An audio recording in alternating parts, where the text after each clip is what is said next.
నమస్కారం city morning bulletin కు స్వాగతం. ముందుగా ముఖ్యాంశాలు. ఏపీపీఎస్సీ అక్రమాలపై పవర్ పాయింట్ ప్రెజెంటేషన్ ఇచ్చిన టీడీపీ అధినేత చంద్రబాబు. ఏపీపీఎస్సీని వైసీపీ రాజకీయ పునరావాస కేంద్రంగా మార్చిందని ఆరోపణ. నగరంలో ప్రతిపాడు టీడీపీ, జనసేన, బీజేపీ మహిళల ఆత్మీయ సమావేశం. రాష్ట్రాభివృద్ధిలో మహిళల నిర్ణయాలు కీలకం కావాలన్న పెమ్మసాని.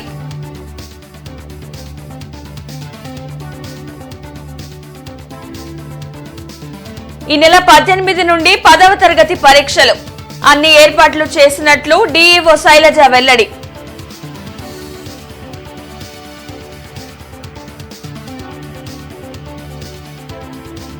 పశ్చిమ టీడీపీ ఇన్ఛార్జ్ కోవెలమూడి నాని ఆధ్వర్యంలో ఇఫ్తార్ విందు. మాజీ రాష్ట్రపతి అబ్దుల్ కలాం విగ్రహాన్ని ఆవిష్కరించిన టీడీపీ నేతలు. జగన్ ప్రభుత్వం యువతను దగా చేసిందని, ఏపీపీఎస్సీలో అక్రమాలు చేసి యువత గొంతు నులిమేశారని టీడీపీ అధినేత చంద్రబాబు మండిపడ్డారు. ఏపీపీఎస్సీని వైసీపీ రాజకీయ పునరావాస కేంద్రంగా మార్చారని ఆరోపించారు. ఏపీపీఎస్సీ అక్రమాలపై మంగళగిరిలోని టీడీపీ కేంద్ర కార్యాలయంలో టీడీపీ అధినేత చంద్రబాబు పవర్ పాయింట్ ప్రెజెంటేషన్ ఇచ్చారు. రాష్ట్రంలోని యువతను దుర్మార్గంగా దగా చేసి వారి ఆశలు చంపేశారని ధ్వజమెత్తారు. 2018 గ్రూప్ 1 ఉద్యోగాల భర్తీ ప్రక్రియలో అవినీతి రాజ్యమేలిందన్న చంద్రబాబు పోస్టులను అమ్ముకున్నారని, తాడేపల్లి ప్యాలెస్లో ఇచ్చిన లిస్టులోని వారికే పోస్టింగులు వచ్చేలా చేశారన్నారు.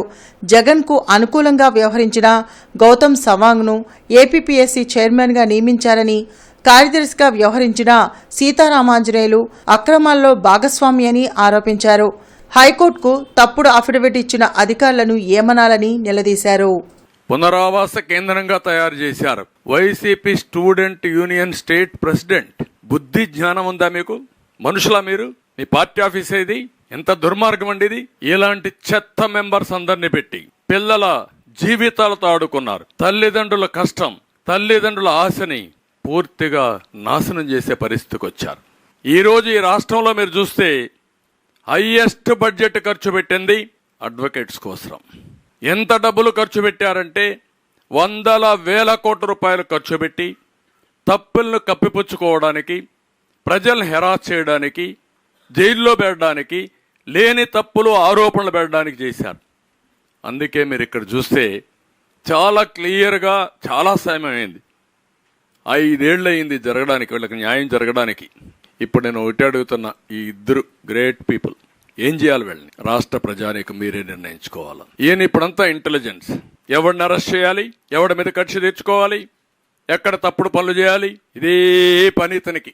వీళ్ళ ఇష్ట ప్రకారం చేసి మొత్తం దాచిపెట్టి తప్పుడు అఫిడవిట్లేసి ఇష్టానుసారంగా బిహేవ్ చేసే పరిస్థితికి వచ్చారు వీళ్ళు. They are unfit to be IPS. ప్రజలు గెలిచి రాష్ట్రం నిలబడాలి. ఇది జరగకపోతే రాష్ట్రానికి భవిష్యత్తు ఉండదని చంద్రబాబు అన్నారు. రాష్ట్రాన్ని కాపాడుకోవడానికి అందరూ ముందుకు రావాలని సూచించారు. ప్రజల్ని, రాష్ట్రాన్ని కాపాడటానికే టీడీపీ, బీజేపీ, జనసేన పొత్తు అని స్పష్టం చేశారు. వైసీపీ ప్రభుత్వ బాధితులనే క్యాంపెయినర్లు కావాలని పిలుపునిచ్చారు. మోడీ నాయకత్వంలో దేశం ముందుకు వెళ్తుంటే రాష్ట్రాన్ని జగన్ వెనక్కి తీసుకువెళ్తున్నారని విమర్శించారు. ఒక్క సీటు కూడా వేయాలంటే వైఎస్ఆర్ కాంగ్రెస్కి ఒక్క సీట్ జగన్మోహన్ రెడ్డి గెలవాలనా? మీ పిన్నమ్మ తాలిబొట్టు తెంచేసి బాబాయిని గొడ్డులు వేటుకు చేసి 5 ఏళ్ళు అయితే దిక్కు లేకపోతే నీ కోట వేయాలని అడుగుతాను. ఎందుకు వేయాలి? పులివెందులు ఎందుకు పెట్టుకున్నాం పోతా అంటున్నారు. రాష్ట్రాన్ని కాపాడడానికి, భావితరాల భవిష్యత్తు కోసం. మళ్ళీ ఇలాంటి దుర్మార్గులు, నరహంతకులు వస్తే ఈ రాష్ట్రం దిక్కుండదు, ఎవరికి రక్షణ లేదు, ఆడబిడ్డలకు రక్షణ లేదు. ఎక్కడ చూసినా గంజాయి, లిక్కరు, రౌడీజం, డబ్బులు, కబ్జాలు, ఆస్తులకు రక్షణలే, మానానికి, శీలానికి రక్షణలే, ఆడబిడ్డలకు రక్షణలే. ధైర్యంగా రోడ్డు మీద తిరిగి వస్తాం ఇంట్లోకని నమ్మకంలే. అతనికి డిపాజిట్ రాకూడదు, ఆ పార్టీ ఉండకూడదు ఈ రాష్ట్రంలో. ఏ నాయకుడన్నా ఉండేది తప్పులేదు, నేను ఐఎమ్ నాట్ బాదర్డ్. ఇలాంటి అర్హత లేని వాళ్ళు రాజకీయాల్లో ఉండడం ఈ రాష్ట్రానికి, ఈ దేశానికి అరిష్టం.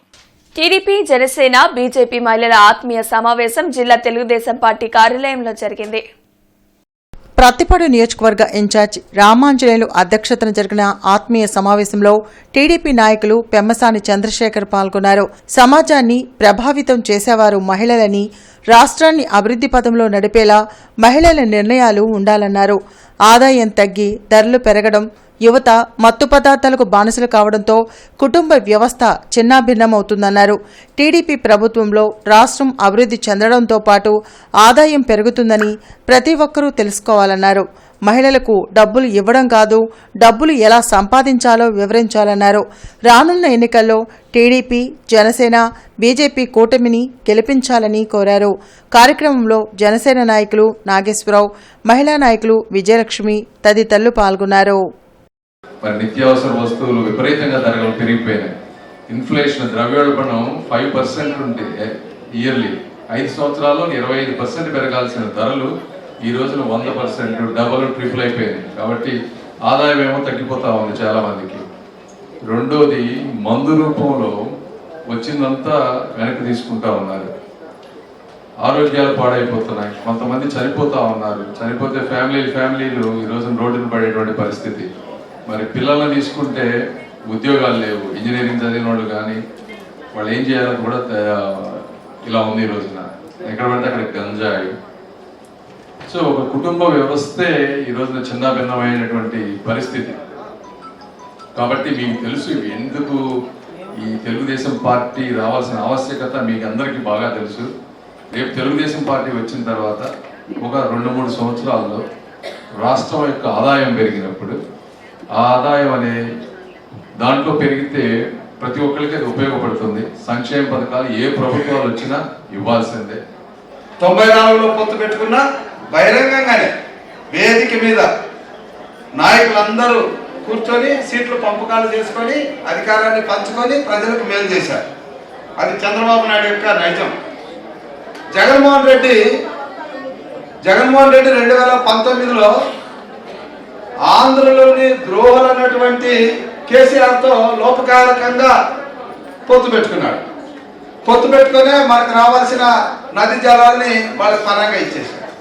మనకు రావాల్సినటువంటి 5,000 కోట్ల కరెంటు బిల్లులు బకాయిలు వదిలేశాడు.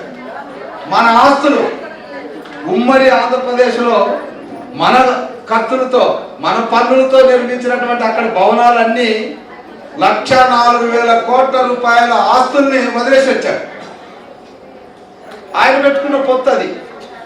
అట్లే బీజేపీతో పొత్తు పెట్టుకున్నాడు లోపకారకంగా, ఎవరికి కనబడకుండా. ఎందుకు పెట్టుకున్నాడు? తన కేసుల కోసం పెట్టుకున్నాడు. పోలవరం కోసం పెట్టుకోరా, అమరావతి కోసం పెట్టుకోరా, మన అభివృద్ధి కోసం పెట్టుకోలే. కాబట్టి చంద్రబాబు నాయుడు ఈ రాష్ట్ర అభివృద్ధి కోసం, మన కుటుంబాల బాగు కోసం, ఫెడరల్ వ్యవస్థలో కేంద్రము రాష్ట్రము సయోధ్యగా ఉండాలన్నటువంటి ఒక ఆలోచన ఉన్నటువంటి నాయకుడు కాబట్టి బహిరంగంగానే పెట్టుకుంటున్నాడు. మార్చి 18వ తేదీ నుండి 30వ తేదీ వరకు జరగనున్న 10వ తరగతి మెయిన్ పరీక్షలకు అన్ని ఏర్పాట్లు పూర్తి చేసినట్లు జిల్లా విద్యాశాఖ అధికారి శైలజ తెలియజేశారు. డిఈఓ కార్యాలయంలో విద్యాశాఖ అధికారి శైలజ మాట్లాడుతూ జిల్లా వ్యాప్తంగా 27,366 మంది రెగ్యులర్ విద్యార్థులు, 3,925 మంది ప్రైవేట్ విద్యార్థులు పరీక్షలకు హాజరు కానున్నట్లు తెలిపారు. ఉదయం 9:30 గంటలకు ప్రారంభం కానున్న పరీక్షలకు విద్యార్థులు గంట ముందుగా పరీక్షా కేంద్రాల వద్దకు చేరుకోవాలని కోరారు. 1 నిమిషం నిబంధన ఎక్కడా లేదని, పరీక్షా కేంద్రాల్లోకి ప్యాడ్, పెన్, పెన్సిల్ మాత్రమే విద్యార్థులు తీసుకుని రావాలని కోరారు. పిఎస్, ఎన్ఎస్ సబ్జెక్టులకు విడివిడిగా పరీక్షలు నిర్వహిస్తున్నట్లు తెలిపారు. రవాణా సౌకర్యాల విషయంలో విద్యార్థులకు ఎలాంటి సమస్యలు తలెత్తకుండా చర్యలు తీసుకున్నట్లు తెలిపారు. ప్రైవేట్ పాఠశాలలో 1వ తరగతి ఉచిత ప్రవేశం కోసం ఆన్లైన్ ద్వారా దరఖాస్తులను స్వీకరిస్తున్నట్లు డిఈఓ శైలజ తెలిపారు. మనకు రేపు మార్చి 18వ తేదీ నుంచి 30వ తేదీ వరకు 10వ తరగతి పరీక్షలు స్టార్ట్ అవుతున్నాయి. ఈ ఎగ్జామ్స్ ఉదయం 9:30 నుంచి 12:45 వరకు జరుగుతుంది. మొత్తం 460 స్కూళ్ళ నుంచి రెగ్యులర్ వాళ్ళు 27,366 మంది, అలాగే ప్రైవేట్ క్యాండిడేట్లు 3,925 మంది పిల్లలు ఎగ్జామ్స్ రాస్తున్నారు. ఈ ఎగ్జామ్ జిల్లా వ్యాప్తంగా 147 సెంటర్స్లో కండక్ట్ చేయడం జరుగుతుంది. ఈ ఎగ్జామ్స్కి chief superintendent, department officers, invigilators, flying squad అందరినీ కూడా అరేంజ్ చేయడం జరిగింది. అట్లాగే ఎగ్జామ్ సెంటర్స్లో కూడా డ్రింకింగ్ వాటర్ కానీ టాయిలెట్స్ కానీ ఎలక్ట్రిసిటీ అవన్నీ కూడా అరేంజ్ చేయడం జరిగింది. ప్రతి ఎగ్జామ్ సెంటర్లోనూ ఏఎన్ఎంలు ఏదైనా సమ్మర్ కదా పిల్లలకి ఏదైనా అత్యవసరమైనా కూడా ఏఎన్ఎంలు ఉంటారు. అట్లాగే సెక్యూరిటీ కోసం పోలీస్ వాళ్ళు కూడా ఉంటారు. ఎగ్జామ్కి అయితే 9:30కి ఎగ్జాము. సో పిల్లల్ని 1 అవర్ ముందు నుంచే 8:30 నుంచే పిల్లల్ని అలో చేస్తారు కాబట్టి పిల్లలందరూ కూడా 8:30కంతా సెంటర్స్కి చేరుకుంటే లోపలికి అలో చేస్తారు. అట్లాగే వాళ్ళకి ఇవ్వవలసిన OMR కాపీ ఇవ్వటం జరుగుతుంది. అందులో అన్ని బబుల్ చేయడం అవన్నీ ఉంటాయి. వాళ్ళదా కదా చెక్ చేసుకోవడము, మెయిన్ ఆన్సర్ షీట్ ఇవ్వడం అవన్నీ కూడా జరుగుతాయి. పిల్లలు ఎవరు అందరు కూడా ఎగ్జామ్ రాయడానికి ప్యాడ్, పెన్ను, పెన్సిల్, ఎరేజర్ ఇవి మాత్రమే తీసుకెళ్ళాలి. ఎటువంటి క్యాలిక్యులేటర్స్ కానీ ఈ డిజిటల్ వాచెస్ అవి కూడా ఏవి కూడా తీసుకెళ్ళడానికి వీల్లేదు. ఎగ్జామ్ సెంటర్లో ముందే చెక్ చేయడం జరుగుతుంది. ఎవరు కూడా ఫర్బిడెన్ మెటీరియల్ కానీ ఏది తీసుకువెళ్ళడానికి వీల్లేదు. సెల్ ఫోన్స్ అయితే మొత్తం నిషేధం, అసలు no cell phone area. Invigilators కానీ ఎవరి దగ్గర కూడా సెల్ ఫోన్స్ ఉండటానికి వీల్లేదు. రంజాన్ సందర్భంగా పట్టాభిపురం మసీదు వద్ద ఏర్పాటు చేసిన ఇఫ్తార్ విందులో టీడీపీ నాయకులు పెమ్మసాని చంద్రశేఖర్, పశ్చిమ నియోజకవర్గ ఎమ్మెల్యే అభ్యర్థి గల్లా మాధవి, తాడికొండ ఎమ్మెల్యే అభ్యర్థి తెనాలి శ్రావణ్ కుమార్ పాల్గొన్నారు. పశ్చిమ నియోజకవర్గ టీడీపీ ఇన్ఛార్జ్ కోవిలముడి నాని ఆధ్వర్యంలో ఏర్పాటు చేసిన రంజాన్ ఉపవాస ప్రత్యేక ప్రార్థనల అనంతరం నూతనంగా ఏర్పాటు చేసిన మాజీ రాష్ట్రపతి అబ్దుల్ కలాం విగ్రహాన్ని పెమ్మసాని చంద్రశేఖర్, గల్లా మాధవి, తెనాలి శ్రావణ్ కుమార్ ఆవిష్కరించారు. పేద ముస్లిం కుటుంబంలో పుట్టిన అబ్దుల్ కలాం రాష్ట్రపతిగా ఎదిగారన్నారు. ఆయన స్ఫూర్తితో ప్రతి ఒక్కరూ ఉన్నతమైన ఆశయాల వైపు ప్రయాణించాలని కోరారు. తనను పశ్చిమ నియోజకవర్గ ఎమ్మెల్యే అభ్యర్థిగా ప్రకటించిన పార్టీ అధినేత చంద్రబాబుకు ఈ సందర్భంగా గల్లా మాధవి కృతజ్ఞతలు తెలిపారు. కార్యక్రమంలో టీడీపీ నాయకులు, కార్యకర్తలు పాల్గొన్నారు. కాపు ఉద్యమ నేత, మాజీ మంత్రి ముద్రగడ పద్మనాభు వైఎస్సార్ కాంగ్రెస్ పార్టీలో చేరారు. తాడేపల్లిలోని సీఎం క్యాంప్ కార్యాలయంలో పార్టీ కండువా కప్పి సీఎం జగన్ ముద్రగడను వైసీపీలోకి ఆహ్వానించారు. ముద్రగడతో పాటు ఆయన తనయుడు గిరి కూడా పార్టీలో చేరారు.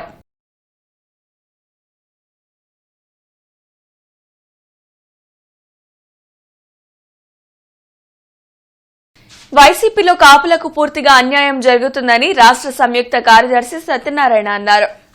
గుంటూరు వారి తోటలో సత్యనారాయణ మీడియాతో మాట్లాడుతూ వైసీపీలో మధ్యతరగతి కార్యకర్తలు, నాయకులను పట్టించుకునే పరిస్థితే లేదన్నారు. కాపు ఏపీపీలను పదవుల నుండి తొలగించడం సరికాదన్నారు.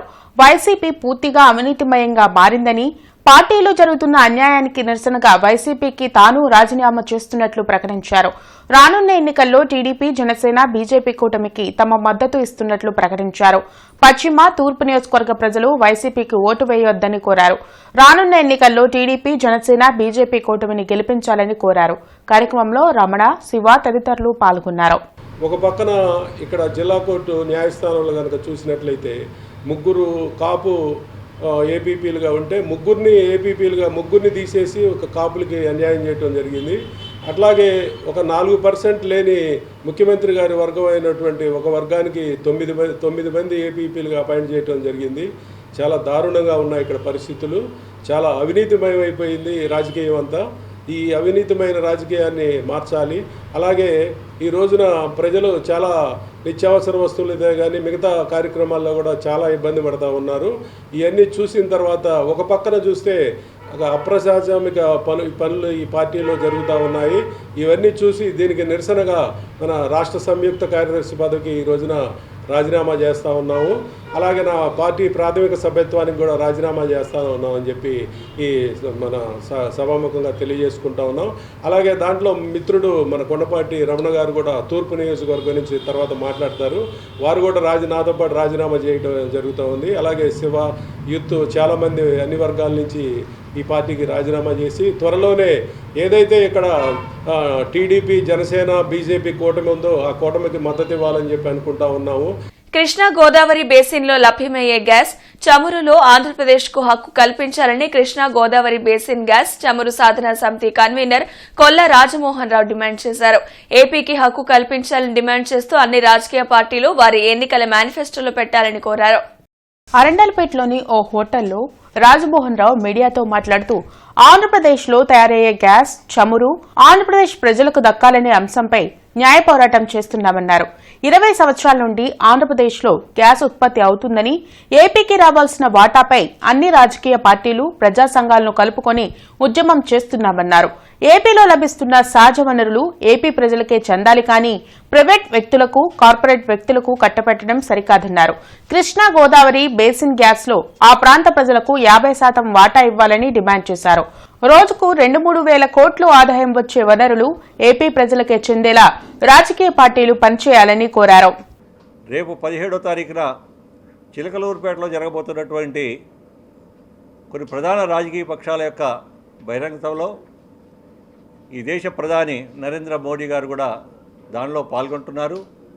ఆ సందర్భంగా వారికి మీడియా ముఖంగా వారికి విజ్ఞప్తి చేస్తున్నాం. భారతీయ జనతా పార్టీ రాష్ట్ర అధ్యక్షులు దగ్గుబాటి పురంధరేశ్వరి గారికి కూడా మేము ఒక మెమరాండం ఇచ్చి విన్నవించడం జరిగింది. వారు కూడా సానుకూలంగా స్పందించారు.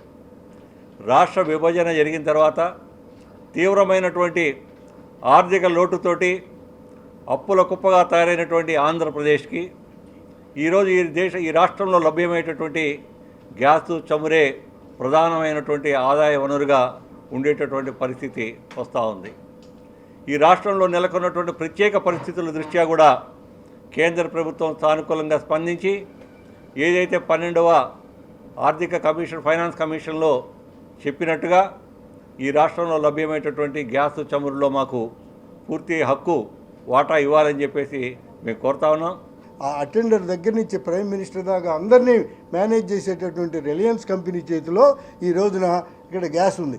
ఈ చమురు కూడా ఓఎన్జీసీ కూడా ప్రభుత్వ సంస్థ పేరుకే, కానీ దాంట్లో కూడా 20% పైన ప్రైవేట్ సంస్థలకు ఉన్నాయి. వీటన్నిటినీ మనం ఏం చేయాలంటే ప్రజల సంపద కాబట్టి ప్రజలకు ఉపయోగపడేటట్టు ఉండాలి. అక్కడ ఆ ప్రాంతంలో ఉన్నటువంటి కోనసీమ కానీ లేకపోతే కాకినాడ ఏరియాలో ఉన్నటువంటి ప్రజలు అనేకమైనటువంటి ఇబ్బందులు పడుతున్నారు. 1975లో పాసర్లపూడి అనేటువంటి చోట బ్లోఅవుట్ వచ్చింది. ఆ బ్లోఅవుట్ అని ఎంత సామాన్యమైనటువంటిది కాదు.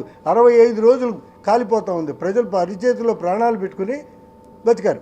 అట్లానే ఇంకా 10 సంవత్సరాలు నగరం అనేటువంటి ఊళ్ళో 29 మంది చచ్చిపోయారు. ఆ ప్రాంతం అంతా కూడా నేల కుంగిపోతుందని చెప్పేసి కృష్ణారావు గారిని చెప్పి ఒక ఇంజనీరు ఆ కాకినాడ ప్రాంతం ఆయన హైకోర్టులో రిట్ వేశాడు. అట్లానే మొత్తం ఇంటర్నేషనల్గా ఇవి కూడా ఉన్నాయి. ఏంటి, ఇది కిందకు పోతుంది, భూమి కిందకు పోతే ఏమవుతుంది, సముద్రపు నీళ్లు యువతలకు వస్తాయి. యోగా టీచర్ల సమస్యలను పరిష్కరించాలని డిమాండ్ చేస్తూ ఏపీ యోగా టీచర్స్ ఫెడరేషన్ ఆందోళనకు దిగింది.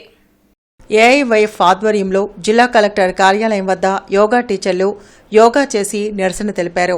విద్యార్థులు, ఉద్యోగుల ఒత్తిడిని తగ్గించేందుకు యోగా శిక్షణ కోసం బుద్ధ యోగా ఫౌండేషన్కు కేంద్రం కాంట్రాక్ట్ అప్పగించిందన్నారు. 1000కి పైగా ఉద్యోగులు బుద్ధ యోగా ఫౌండేషన్లో ఉద్యోగులుగా చేరి విధులు నిర్వహిస్తున్న వారికి ఇప్పటి వరకు జీతాలు చెల్లించడం లేదన్నారు. గత సంవత్సరం నుండి జీతాలు చెల్లించకపోవడంతో ఉద్యోగులు తీవ్ర ఇబ్బందులు ఎదుర్కొంటున్నారన్నారు.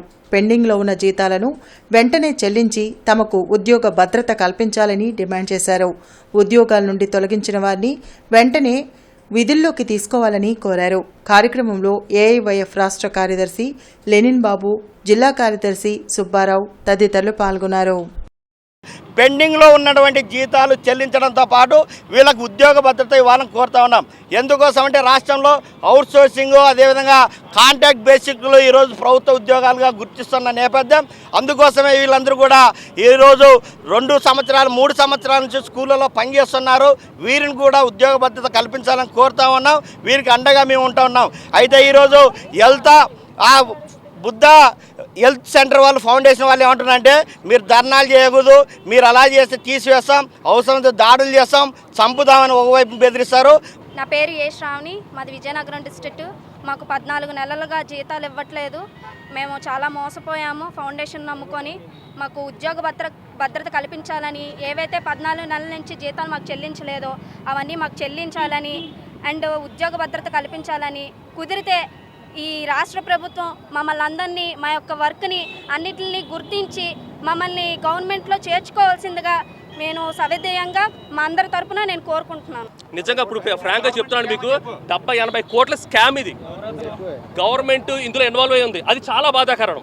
ప్రజెంట్ గవర్నమెంట్లో కొంతమంది పెద్దలు ఇందులో ఇన్వాల్వ్ అయి ఉన్నారు చూసారా, అది చాలా బాధాకరం అండి. అది ఎమ్మెల్యేలకు తెలుసు, ఎంపీలకు తెలుసు, మినిస్టర్లకు తెలుసు, నిజంగా తెలుసు. వాళ్ళు పంపించిన క్యాండిడేట్లు కూడా ఉన్నారు ఇందులో.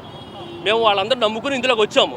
ప్రెసిడెంట్ గవర్నమెంట్ దయచేసి మా అందరి జీవితాలను కాపాడాల్సిందిగా మేము కోరుచున్నాము. స్వర్ణకారులకు రాష్ట్ర ప్రభుత్వం ఇచ్చిన హామీలను అమలు చేయాలని డిమాండ్ చేస్తూ నగరంలో జిల్లా స్వర్ణకారుల సంఘం రిలే నిరాహార దీక్షలు చేపట్టింది. మంగళగిరిలో నిరాహార దీక్ష చేపట్టిన పాలేపల్లె మహేష్కి మద్దతుగా నగరంలో స్వర్ణకారులు దుకాణాలను మూసివేసి నిరసన తెలిపారు. పట్టణ స్వర్ణకారుల సంఘం అధ్యక్షుడు మహమ్మద్ ఖాన్ మాట్లాడుతూ స్వర్ణకారులకు ప్రత్యేక కార్పొరేషన్ ఏర్పాటు చేయాలని డిమాండ్ చేశారు. తాళిబొట్లను తయారు చేసే హక్కుతో పాటు పోలీసుల వేధింపులను తొలగించేందుకు 272 జీవోలో మార్పులు చేయాలని డిమాండ్ చేశారు. స్వర్ణకారులకు 50 సంవత్సరాలకే పెన్షన్ ఇస్తామన్న హామీలను వెంటనే అమలు చేయాలన్నారు. ఇచ్చిన హామీలను నెరవేర్చేంత వరకు ఆందోళన కొనసాగిస్తామని హెచ్చరించారు.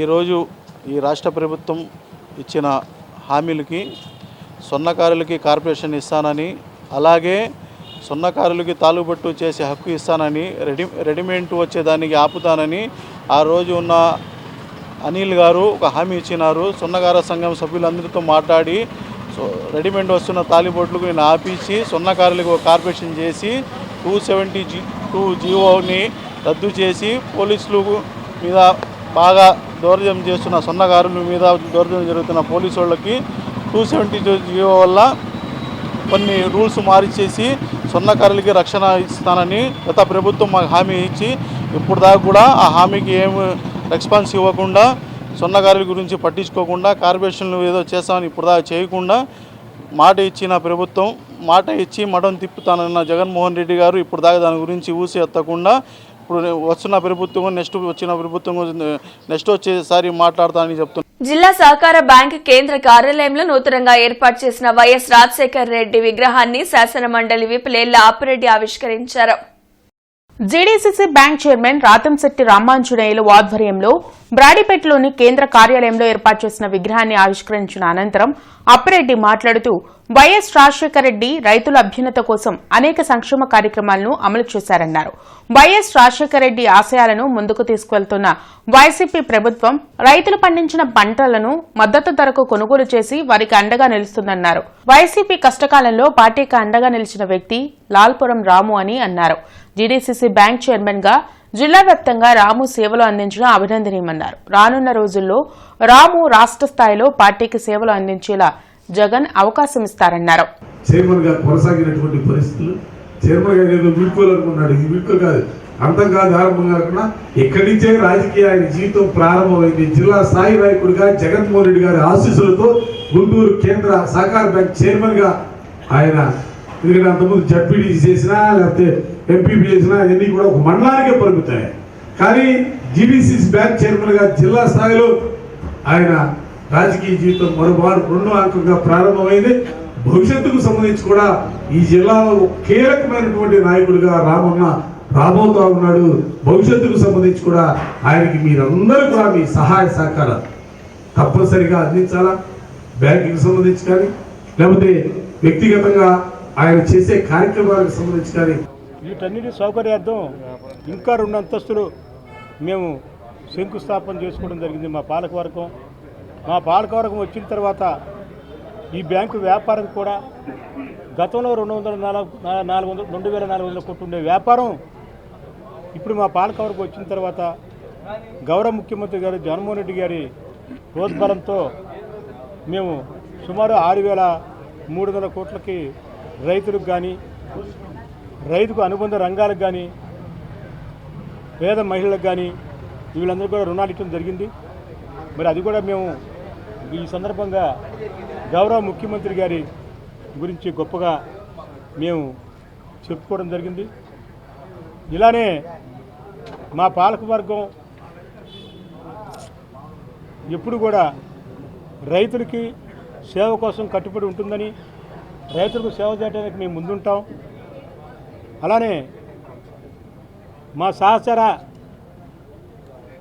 డైరెక్టర్స్ కానీ నన్ను కానీ నియమించేటువంటి మా శాసనసభ్యులకి, మా నాయకులకి మేము కట్టుబడి వాళ్ళ యొక్క గెలుపు కోసం ఈ ప్రభుత్వం మళ్ళీ రావాలి, రైతులకి ఇంకా ఎన్నో మేలు జరగాలి, మా పాలకవర్గం లాంటి పాలకవర్గం ద్వారా ఇంకెన్నెన్నో మేలు జరగాలని చెప్పి కోరుకుంటున్నాం.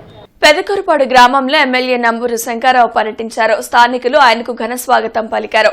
మీకోసం మీ ఎమ్మెల్యే కార్యక్రమానికి విశేష స్పందన వస్తుందని ఎమ్మెల్యే నంబూరు శంకర్రావు తెలియజేశారు. ఈ సందర్భంగా ఎమ్మెల్యే మాట్లాడుతూ 5 ఏళ్ల నుంచి నియోజకవర్గ అభివృద్ధికి ఎంతో కృషి చేశానని, దానికి ప్రజల నుంచి వస్తున్న స్పందన చూస్తుంటే చాలా సంతోషంగా ఉందన్నారు. భవిష్యత్తులో నియోజకవర్గాన్ని మరింత అభివృద్ధి చేస్తానని చెప్పారు. సంక్షేమ పథకాలను క్రమం తప్పకుండా అందిస్తూ పేదల గుండెల్లో గూడు కట్టుకున్న జగన్పై చూపిస్తున్న ప్రేమతో పెదకూరుపాడులో వైఎస్ఆర్సీపీ జెండా ఎగరడం ఖాయమన్నారు. 5 ఏళ్లలో నియోజకవర్గ అభివృద్ధి కోసం అహర్నిశలు శ్రమించానని, ప్రజలు తాను చేసిన మంచిని గుర్తుపెట్టుకుని ఎన్నికల్లో తనకు ఓటు వేసి గెలిపించాలని కోరారు. రాష్ట్ర ప్రభుత్వం ఏకమొత్తంగా ఆస్తి, ఖాళీ స్థల పన్నులు చెల్లిస్తే వాటిపై ఉన్న వడ్డీని మాఫీ చేస్తూ ఉత్తర్వులు జారీ చేసిందని, నెలాఖరు వరకే గడువు ఉందని కమిషనర్ కీర్తి చేకూరి తెలియజేశారు. ఈ సందర్భంగా కమిషనర్ మాట్లాడుతూ నెలాఖరు వరకు వేచి చూడకుండా ముందుగానే పన్ను చెల్లించాలని, నెలాఖరులో సర్వ సమస్యలు వచ్చే అవకాశం ఉంటుందన్నారు. జీఎంసీకి చెల్లించవలసిన ఆస్తి పన్ను, నీటి పన్ను, ఖాళీ స్థలం పన్ను, నీటి మీటర్ ఛార్జీలు, డి&ఓ లైసెన్సులు చెల్లించి నగరాభివృద్ధికి సహకరించవలసిందిగా వారు కోరారు. పొన్నూరు రోడ్లోని ఏఆర్ కన్వెన్షన్ లో బూత్ ఏజెంట్ల మీటింగ్ తూర్పు నియోజకవర్గ ఎమ్మెల్యే అభ్యర్థి నూరి ఫాతిమా ఆధ్వర్యంలో జరిగింది.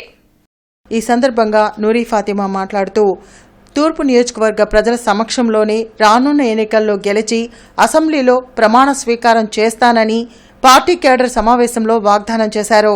సంక్షేమ పథకాలను ప్రజల్లోకి పెద్ద ఎత్తున తీసుకువెళ్లి నియోజకవర్గ ప్రజలకు వివరించాలని పార్టీ నాయకులకు దిశానిర్దేశం చేశారు.